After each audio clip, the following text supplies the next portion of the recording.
Compound microscope की। तो हमें पढ़ना है कंपाउंड माइक्रोस्कोप।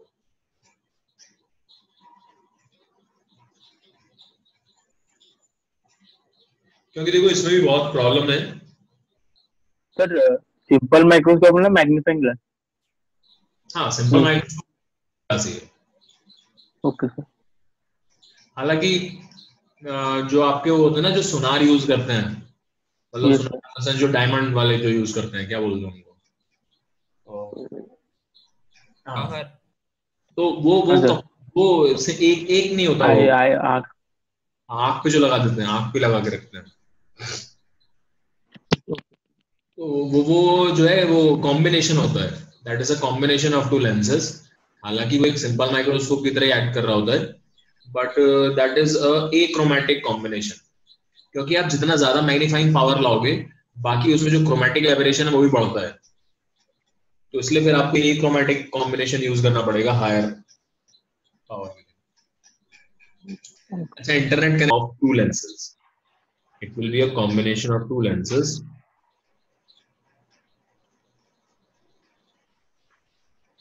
कॉम्बिनेशन मतलब दो लेंस का इस्तेमाल करते हैं हम यहाँ पर। और ये भी मैंने सिंगल सिंगल जो लेंस ड्रॉ करे हैं, ये खुद भी कॉम्बिनेशन ऑफ लेंस है, पर अभी हम इसको एक सिंगल लेंस मान के चल रहे हैं। बट ये आप ध्यान रखो, ये कॉम्बिनेशन ऑफ लेंस ही रहेंगे। अगर आपने माइक्रोस्कोप देखा है, कंपाउंड माइक्रोस्कोप, ऑप्टिकल वाला ही, तो उसमें आगे जो आई पीस होता है, आई पीस होता है एक तरफ ऑब्जेक्टिव होता है। They are both are achromatic combinations of lenses.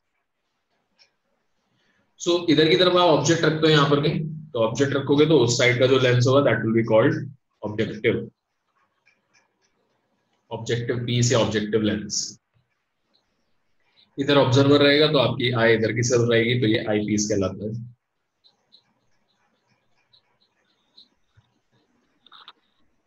Sir दोनों सर कॉन्वेक्स है, या वो जो ओवरऑल उनका कॉन्वेक्स आता है इसलिए कॉन्वेक्स ले रहे हैं, या वो जो आप बोले ना दो दो लेंस से बने हैं, हाँ हाँ मतलब उनका ओवरऑल इफेक्ट कन्वर्जिंग आता है।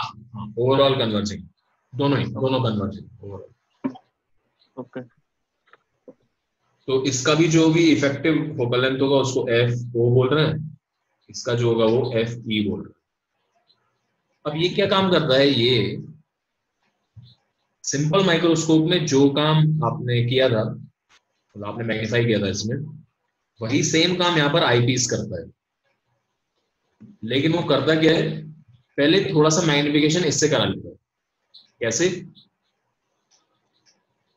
आप एक ऑब्जेक्ट रखोगे यहां पर, जिसका कि एक मैग्निफाइड और रियल एक इमेज बना लेगा यहाँ पर। तो क्या सिस्टम रहेगा, कैसे बनेगी इमेज? ठीक है, हम एक वाली रे पकड़ते हैं जो सबसे काम की है, ठीक है, वही वाली रे पकड़ रहे हैं कुछ इस टाइप से, जो स्ट्रेट की। फिर अब यहाँ ये पे वाली रे ऑब्जेक्ट जो है कौन यहाँ सा से, है? हाँ, ऑब्जेक्ट कौन सा? ओके। ऑब्जेक्ट ये है, ये इसकी इंटरमीडिएट इमेज है, रियल इमेज बनेगी। और फाइनल इस ऑब्जेक्ट, अब ये सारी रेज यहाँ पर कन्वर्ज कर रही है, कन्वर्ज करने के बाद यहाँ से डाइवर्जिंग बन जाएगी अभी। तो इसके लिए, आई पीस के लिए, this will be a real object, क्योंकि यहाँ से डाइवर्जिंग रेज आ रही है। तो आगे का काम जो है फिर सिंपल माइक्रोस्कोप जैसा है। तो अभी ये वाली रे ना लेके, ये वाली रे तो ऑब्वियसली कुछ ऐसे निकल जाएगी यहाँ पर, यहाँ से फिर कन्वर्ज होगी। मैं एक वाली रे देता हूँ जो फिर से मुझे यहाँ पे काम की होगी। अल्टीमेटली ये रे भी ऐसे कहीं से आ रही होगी, ठीक है। तो मैंने अब ये वाली रे उठा ली। ध्यान दो, ये वाली रे और ये वाली रे डिफरेंट है। ये वाली रे कहीं यहाँ से आ रही होगी और ये कुछ ऐसे गई होगी यहाँ से, ठीक है, इस तरीके से। सो ये दो डिफरेंट रे है, ध्यान रखना। बट जो इधर लेंस में सबसे ज्यादा काम की वो ले ली हमने इधर, और इधर जो लेंस में सबसे ज्यादा काम की वो ले ली इधर। Obviously there will be infinite number of rays आप जो इसमें बना सकते हो। अब करना क्या है, देखो, हमारे पास जो एंगुलर मैग्निफिकेशन था वो तो यही आएगा, थीटा आई ओवर थीटा ओ।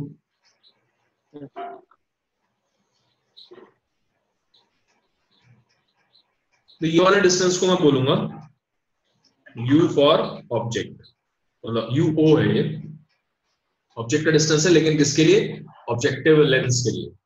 फिर इसने जो इमेज बनाई है वो V कहलाएगी, अगेन ऑब्जेक्टिव लेंस का। फाइनली ये वाला जो डिस्टेंस होगा ये U ऑफ E हो जाएगा, ये वाला डिस्टेंस को आप U ऑफ E बोलो।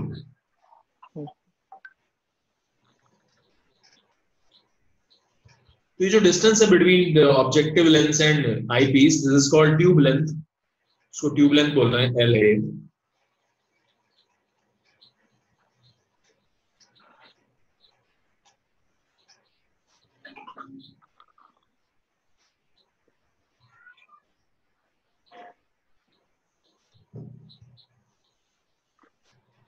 अब मुझे क्या काम करना है? मैग्निफिकेशन पता करना है कि एंगुलर मैग्निफिकेशन कितना होगा। समझ के देखो थोड़ा सा, थीटा है तो है ही,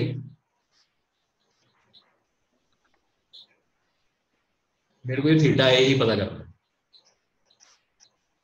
तो ध्यान से देखो। Angular magnification, I think I should write it here, angular magnification का value theta I over theta O ही हो, इसमें कोई डाउट नहीं है, इतना ही रहेगा। बात आती है कि थीटा ओ क्या लोगे आप?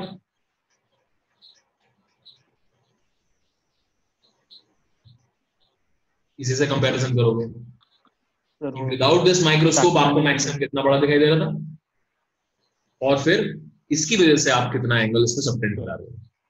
ठीक है, अच्छा यहां से जब आप इसको देखोगे ना तो सर वॉइस ब्रेक हो रहा है सर, वॉइस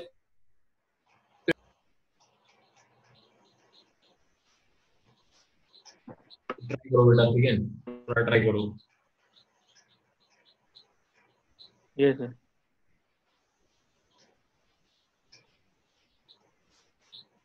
इस वाले ऑब्जर्वर को जो इसकी इमेज है वो कहां दिखाई देगी? आप इसको ही पीछे एक्सटेंड करोगे तो यहां पर कहीं इसकी एक वर्चुअल इमेज आपको इसकी दिखाई देगी, यही है ना।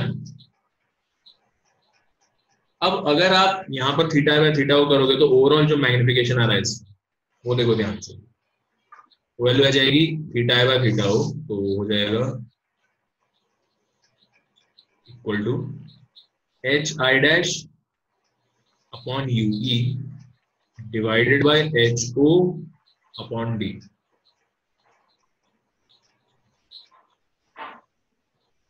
ये बन जाएगा D over UE and HI' divide by HO।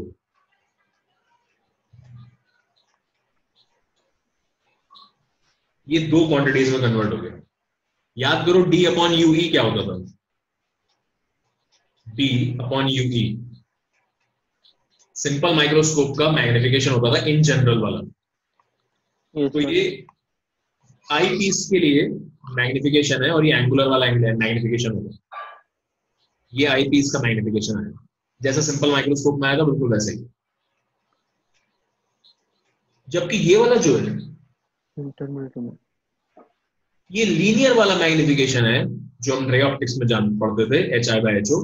अगर आप ये इसको एक लेंस मानो तो ये ऑब्जेक्ट है, ये इमेज है, तो HI/HO है सिंपल। तो this will be the magnification of objective lens. ये लीनियर वाला है, ध्यान रखना, ये एंगुलर, तो अपने आप ही आएगा।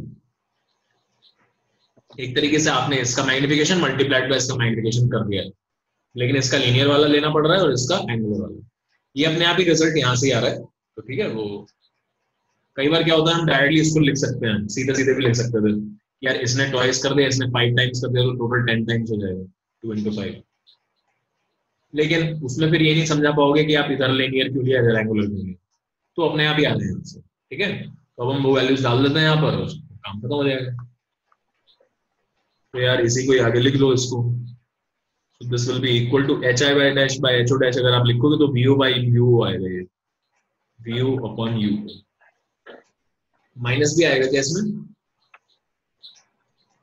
नहीं, ये रहेगा, है ना। और D by UE can take 2 values, it can be equal to D by F E अगर नॉर्मल एडजस्टमेंट है, and it can also be equal to 1 plus D by F E अगर हमने क्या किया है, नियर पॉइंट एडजस्टमेंट।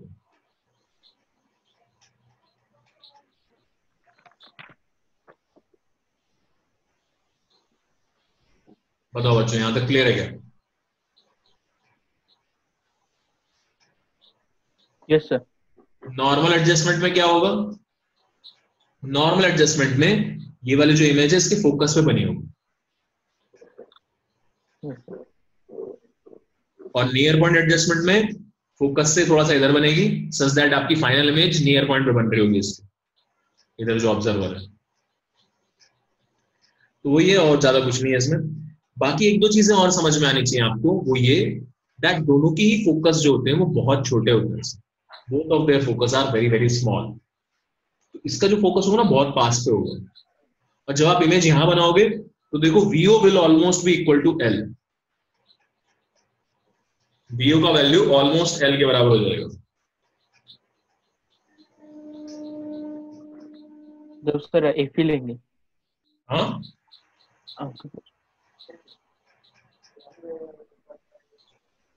वीओ का value almost L के बराबर हो जाएगा, ठीक है, बिकॉज ये सोच के देखो एफ ई बहुत छोटा है, और मुझे इमेज जो है विद इन एफ ई के अंदर, इसकी फोकल लेंथ के अंदर अंदर ही बनवाना है, तो बहुत छोटा तो इसके आसपास ही होगा, तो ये ऑलमोस्ट पूरा का पूरा जो लेंथ है वही वीओ के बराबर होगा। यूई जो होगा बहुत छोटा होगा बिकॉज एफ ई छोटा है। उसके साथ ये भी सोचो यूओ का वैल्यू जो होगा, भाई इमेज बहुत दूर बनी है, और आप देखो तो इमेज बहुत दूर बनी है, ऑलमोस्ट इन्फिनिटी टाइप सोच के देखो, तो आपका जो ऑब्जेक्ट होगा फोकस के बहुत आसपास होगा, मतलब होगा इस साइड पे ही, फोकस से बड़ा होगा, यूओ का value will be greater than focus, but होगा तो पास में ही फोकस के। और अगर फोकस के पास में, तो यहां से मैं ये बात बोल सकता हूं आराम से that VO will almost be equal to L and UO will almost be equal to F। कौन सा F?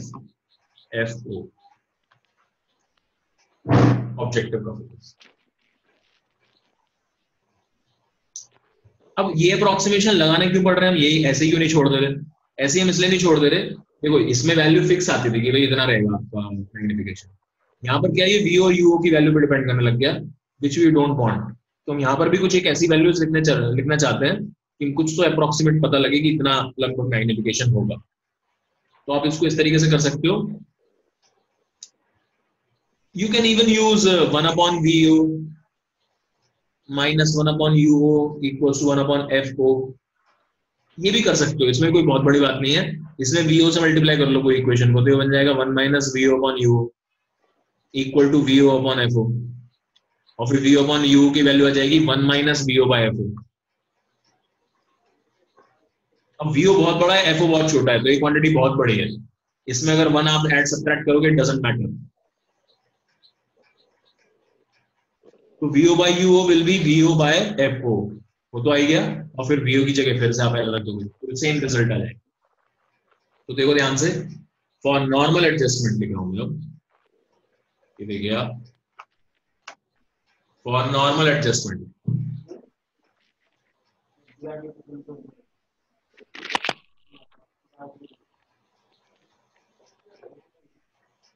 magnification will be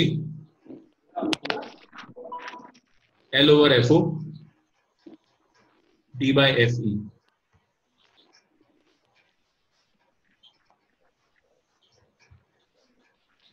और अगर यहां से आप लेंथ निकालना चाहते हो कि भाई लेंथ कितना आएगा, ये वाला, ये टोटल कितना आएगा, तो नॉर्मल एडजस्टमेंट याद करो, will be equal to VO plus FE।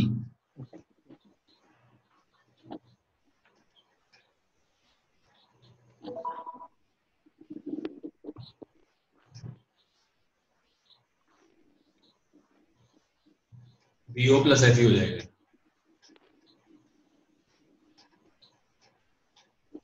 L तो सर वीओ है ना, F E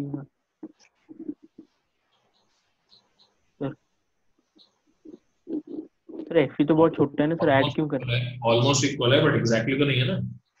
okay okay. And for near point adjustment,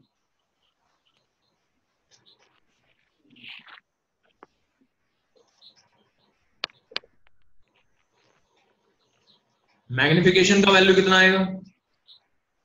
L by FO 1 plus D by FE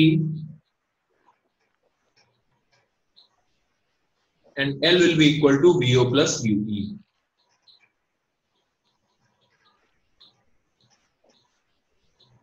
और हमें UE का वैल्यू मालूम है बेटा, we know the value of UE. इसका वैल्यू होगा कितना? D FE over D plus FE, sorry D plus FE, ये F, ये वैल्यू हमने कहां से निकाली? इसमें ऊपर, इसके ऊपर आप लेंस फॉर्मूला लगा दो, इस पे लेंस फॉर्मूला लगाओगे तो आराम से UE का वैल्यू निकाल सकते हो, बिकॉज हमें V मालूम है, ये डिस्टेंस जो है VE है,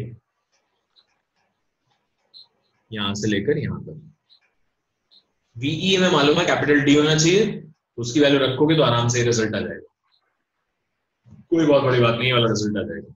ठीक है, करके देख सकते हो आप। सर एक डाउट है सर। हाँ बोलो बोलो। Sir V not approximately equal to L, ये कैसे थोड़ा बोल सकते हैं, कैसे ये अप्रोक्सीमेट? हाँ देखो,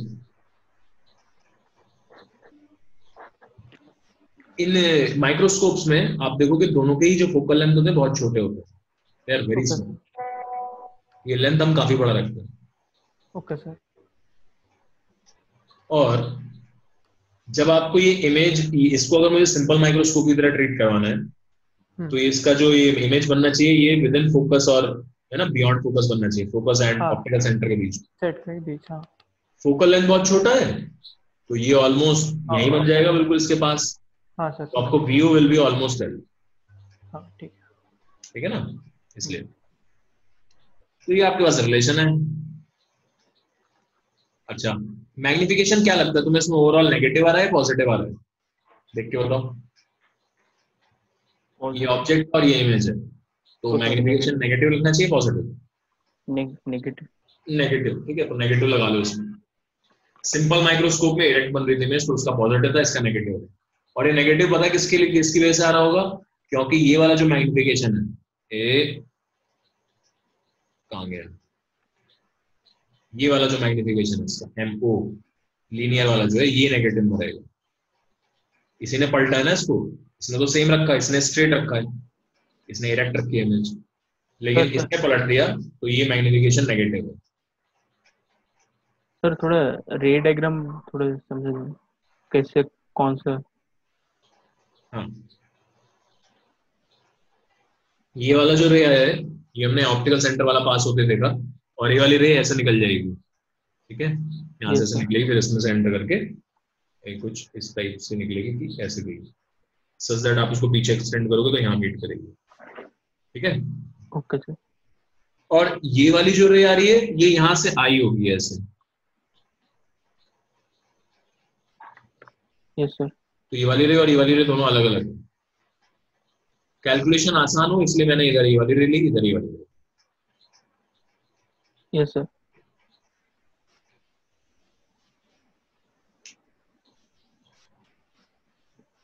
तो मुझे तो इमेज जो है इसी एंगल में के विदन दिखाई देगी, इसका जो बॉटम मोस्ट पॉइंट है इसके अलॉन्ग आ जाएगा, यहाँ पर दिखाई देगा इसके अलॉन्ग, और ये जो पॉइंट है ये इसके अलॉन्ग दिखाई देगा इससे। बताओ कोई और डाउट है इसमें कंपाउंड माइक्रोस्कोप में? Next we will be doing telescope.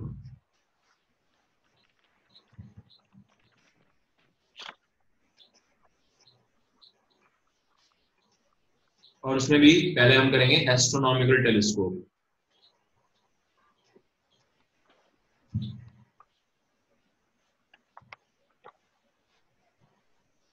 अब देखने में तो आपको ऐसा ही दिखेगा वो, इसमें कोई बहुत बड़ी बात नहीं है। Objective lens and we will have eyepiece. लेकिन टेलीस्कोप और माइक्रोस्कोप में मेजर डिफरेंस ये है कि ऑब्जेक्टिव लेंस का साइज बहुत बड़ा रखा जाता है। ध्यान दो, साइज की बात चल रही है, not focal length. Size of the lens and focal length are different things. इसका साइज इसलिए बड़ा कर रखा जाता है सच दैट यहां पर जो लाइट कलेक्ट कर रहा है ये ज्यादा से ज्यादा लाइट कलेक्ट करे। जितनी ज्यादा लाइट कलेक्ट करेगा उतना बेटर है, उतनी ब्राइट इमेज बनेगी। yes, sir. इनकी कॉमन एक्सेस होगी, ऑप्टिकल एक्सेस, और जनरली ऑब्जेक्ट्स होंगे इन्फिनिटी पे ही होंगे, कोई बहुत इसमें तो सोचना ही नहीं है। तो हमने ये वाली रे ले ली जिसके अलॉन्ग आई, तो ये क्या करेगा, ऑटोमेटिकली अपने फोकस पर, ये जो ऑब्जेक्टिव लेंस है ये अपने फोकस पर it will form an image, एक real image, real inverted image बन जाएगी। एंड सिंस ऑब्जेक्ट इन्फिनिटी पे है तो ऑब्वियसली इमेज जो बनेगी वो बहुत छोटी ही बनेगी। अब फिर इसका काम फिर से यही होगा that it will magnify this image. तो फिर से मैं वो वाला एक रे ले लेता हूं जो काम का है। तो आपका जो ऑब्जेक्ट है वो इतना एंगल सबटेंड करता है, अल्फा एंगल मान लो इसको, इतना एंगल सबटेंड करता है ऑन द टेलीस्कोप। टेलीस्कोप की वजह अगर आपका आईज भी यहां पर होती डायरेक्टली विदाउट एनी टेलीस्कोप तो इतना एंगल आपकी आईज को सबटेंड करता। So here alpha is the size of object, और हम इसी से कंपेयर करेंगे इसको। तो आप ये मान के चलो इधर बहुत बड़ा सा ऐसा ऑब्जेक्ट होगा, ये इसके टॉप मोस्ट पॉइंट से एक रे आ रही है और ये बॉटम मोस्ट पॉइंट से यहां आ रही है। ये ऑब्जेक्ट है पीछे की तरफ, बहुत बड़ा ऑब्जेक्ट है इधर पीछे। इधर आप हो गए यहां पर, तो this will be the angle subtended on your eyes by the image. तो ये तो आपका ऑब्जेक्टिव हो गया, तो ये this will become the focus of objective. इसकी फोकल लेंथ एफ होगी, इसकी फोकल लेंथ एफ होगी। So your beta will be the size of image. और यहां पर क्या है, आप डायरेक्टली आपका जो मैग्निफिकेशन है, मैग्नीफाइंग पावर या एंगुलर मैग्निफिकेशन है, उसको मैं बीटा बाय अल्फा ही लिखूंगा। यहाँ पर कोई वो फंडा नहीं है, थीटा नॉट वाला फंडा नहीं है यहाँ पर कि मैक्सिमम एंगुलर से, क्योंकि उसका कोई मतलब ही नहीं है। आप मान लीजिए किसी प्लेनेट को देख रहे हो तो उसको डी पर तो रख के नहीं देखोगे। तो जो भी आपको यहाँ पर आपके आईज पर एंगल सबटेंड हो रहा है वही हमारा साइज ऑफ द ऑब्जेक्ट माना जाएगा, उसी से कंपेयर होगा हमेशा। That is the major difference. तो मैग्निफिकेशन की वैल्यू ही अलग तरीके से निकाली जाती है इन टेलीस्कोप। सर बोलो बोलो। सर माइक्रोस्कोप इसमें तो सेटअप तो सेम है ना सर, डिफरेंस? हाँ बहुत सारे डिफरेंस है, बहुत डिफरेंस है। यहाँ पर सर फोकस क्या बड़ा है, और हाँ फोकस भी बड़ा है एक्चुअली। एक तो पहली दो चीजें, ऑब्जेक्टिव लेंस का साइज बहुत बड़ा होता है, ये बहुत बड़ा होगा इसके कंपैरिजन में, ये छोटा होगा, ये बहुत बड़ा होगा। इसका साइज मैटर नहीं करता, क्योंकि साइज इसका मैटर करता है। हमें आंख लगा के देखना है तो यार आए जितना साइज रखते हैं इसका, तो इसका साइज जितना बड़ा होगा उतनी ज्यादा लाइट कलेक्ट करेगा, तो उतनी ब्राइट इमेज बनेगी, पहली चीज। दूसरा, इसकी फोकल लेंथ बड़ी रखी जाती है। यहाँ पर क्या है, वी विल मेक श्योर कि दोनों की फोकल लेंथ छोटी हो। अगर आप उसमें भी देखो मैग्निफिकेशन के फॉर्मूले में भी, तो दोनों ही डिनोमिनेटर में आ रहे हैं। तो जितने कम फोकल लेंथ होंगे दोनों, उतने ही बेटर मैग्निफिकेशन मिलेगा। इसमें देखना अपने आप ही आपको समझ में आ जाएगा मैग्निफिकेशन के फॉर्मूले से। यहां पर ये वाली लेंथ तो हमेशा ही एफओ होगी, और इस वाली लेंथ को मैं बोलूंगा यूई। डिपेंडिंग अपॉन कौन सा एडजस्टमेंट है, या तो इमेज बनेगी इन्फिनिटी पे, फाइनल इमेज जो होगी वो या तो इन्फिनिटी पे होगी। सर आवाज नहीं है। हाँ सर साउंड लैग हो, तो और एक बार बोल रहा हूँ, देखो मैंने इतना बोला कि दो एडजस्टमेंट होंगे इसमें भी, नॉर्मल एंड नियर पॉइंट। अगर नॉर्मल एडजस्टमेंट है तो फाइनल इमेज कहाँ बनेगी? उसके आईपीएस का normal normal sir adjustment, normal normal adjustment normal तो सर इंफिनिटी में बनेगी। अरे बात सब लोग समझ रहे हैं? सर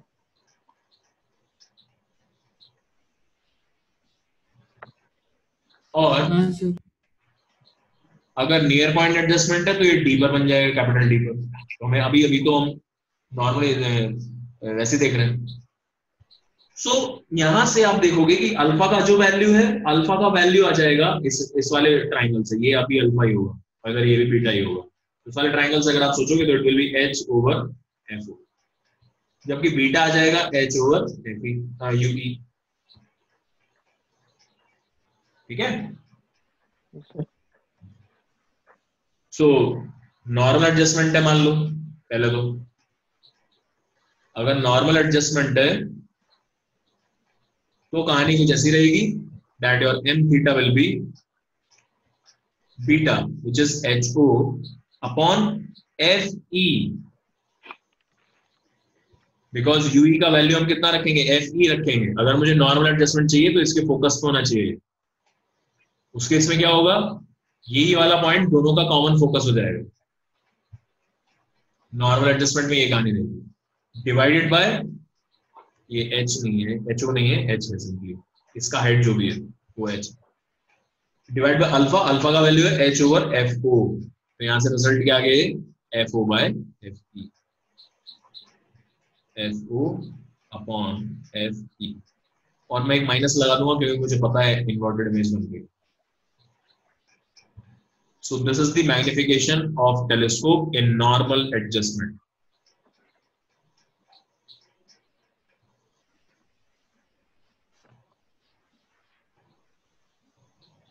जनरली आप माइनस इसमें से नहीं सोचते। अच्छा, यहाँ पर फाइनल इमेज इन्वर्टेड बन रही है, इट डजंट मैटर एक्चुअली, क्योंकि अपने हमने कोई मान लो प्लेनेट देख रहे हैं, हमें उल्टा दिखाई दे रहा है, इट डजंट मैटर। सीधा हमने देखा ही नहीं हो कभी, नेकेड आई से हमें कोई इतना बढ़िया दिखाई देता नहीं है, तो उल्टा इमेज बनना यहाँ पर कोई इशू नहीं है। तो जो हम सैटर्न दिखता है फिर वो के उल्टे दिखते, मतलब नॉर्मली जो टेलीस्कोप, हाँ उससे उल्टा दिखेगा फिर। बट अब क्या है, मतलब उसमें टेलीस्कोप पे भी डिपेंड करता है कौन सा वाला। अगर ऐसे सिंपल वाला हो तो उल्टा ही दिखाई देगा। कई बार यहाँ पर ऑब्जर्वर की जगह हम कैमरा ही लगा लेते हैं तो वो उसको सीधा भी कर सकता है बाद में। बाकी तो इमेज प्रोसेसिंग वाले बहुत चीजें आती हैं। ओके ठीक है, तो ये आपका मैग्निफिकेशन है फॉर नॉर्मल एडजस्टमेंट। बात करते हैं नियर पॉइंट की, तो मैं यहीं पे ही इसको एडजस्ट कर लेता हूँ। नियर पॉइंट में यही देख लेता हूँ। नियर पॉइंट में सोचो यार क्या आता था ये वैल्यू, यूई का वैल्यू क्या आता था नियर पॉइंट में, क्योंकि अभी भी फंडा वही लग रहा है। तो यूई का वैल्यू याद है कितना आता था? डी एफ ई अपॉन डी प्लस एफ ई। Yes sir, D D D F plus D plus, yes sir. तो डाल देते हैं वो वैल्यू, तो आपका मैग्निफिकेशन कितना आएगा? एच ओवर यूई, यूई का वैल्यू डी एफ ई और multiplied by D plus F E, ये यूई आ जाएगा, divided by H over F O. आप देखोगे तो ये ऊपर पहुंच गया, नीचे पहुंच गया, तो यहाँ आ जाएगा F E by F O and 1 plus F E by D.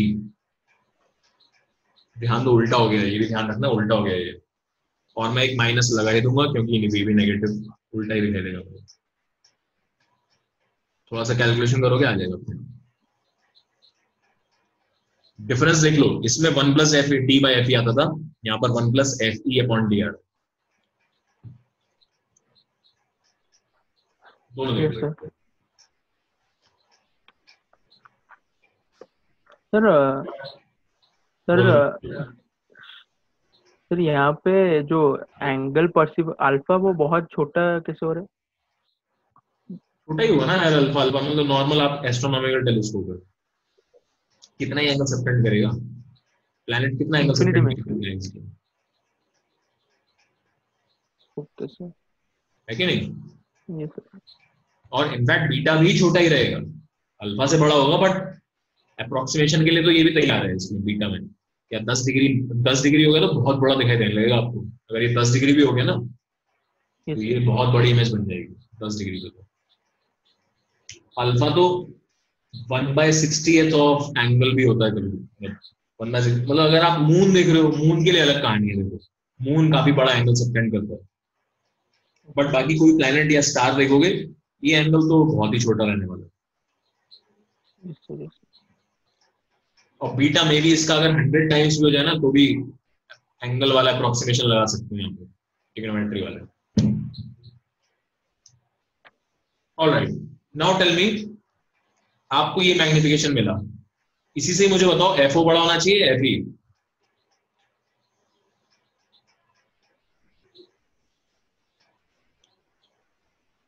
कौन सा बड़ा होना चाहिए इनमें मैग्निफिकेशन अच्छा आने के लिए?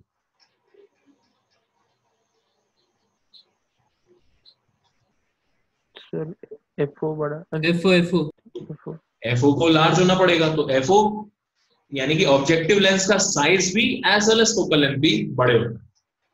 You have to keep it large, size भी और इसका फोकल लेंथ भी दोनों ही आपको बड़े बड़े रखने हैं।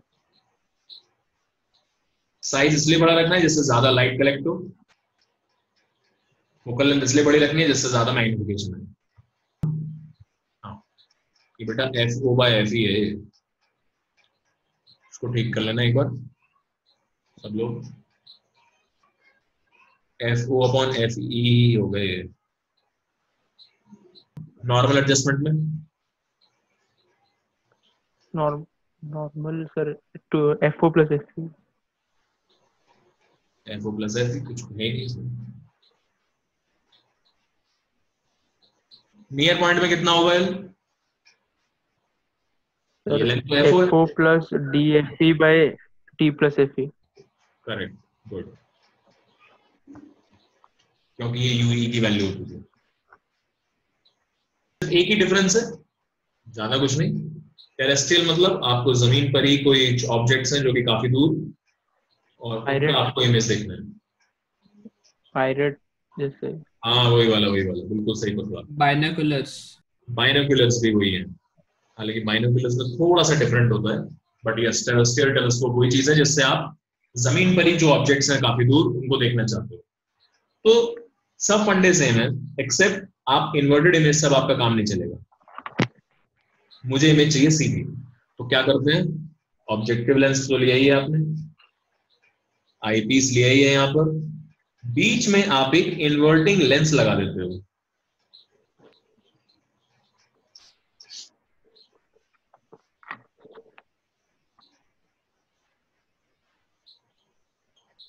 ये इन्वर्टिंग लेंस है, इसीलिए आप देखते हो पायरेट वाले जो होते हैं ना वो बहुत लंबे लंबे होते थे।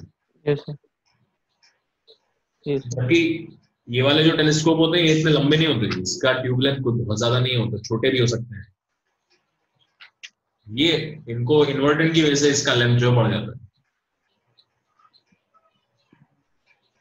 तो यहां पर क्या है, इन्वर्टिंग वाले का काम क्या होता है समझ लो, इससे हम बिल्कुल भी मैग्निफिकेशन नहीं लेते एक्चुअली, इससे कोई मैग्निफिकेशन नहीं लिया जाता। आपका क्या होगा, ये सीधा सीधा ऐसे एक इमेज यहाँ क्रिएट करेगा, इसका काम होगा इसको सीधा करना, तो इसके 2C पर होना चाहिए, 2F तो होना चाहिए, ये डिस्टेंस 2F हो जाएगा, 2FI, तो ये भी 2FI हो जाएगा, ये आपका F4 रहेगा ही रहेगा, इसको बदल नहीं सकते। और यहां पर फिर से आप जो देखोगे कि इमेज जो है आपको यहाँ सीधी बनती नजर आ जाएगी, या तो इन्फिनिटी पे या फिर एक डी डिस्टेंस पर कहीं ना कहीं ऐसा जाएगा। So magnification same, the only difference will be in tube length. Normal adjustment के लिए ट्यूब लेंथ कितनी होगी,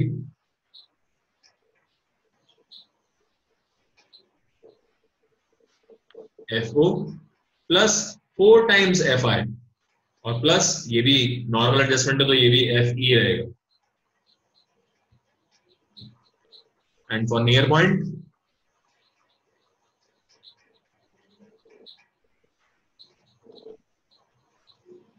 सर लैग हो रहा है कोई। हम्म,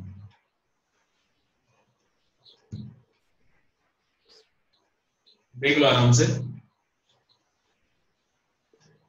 magnification will be same as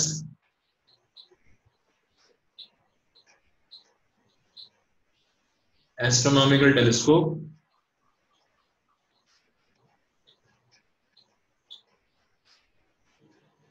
अच्छा, मैग्निफिकेशन मतलब मैग्नीफाइंग पावर भी हुई है ना, तो ये एंगुलर मैग्निफिकेशन चल रहा है, magnifying power same as astronomical telescope with a negative, without negative बोल देते हैं इसको, विदाउट नेगेटिव साइन।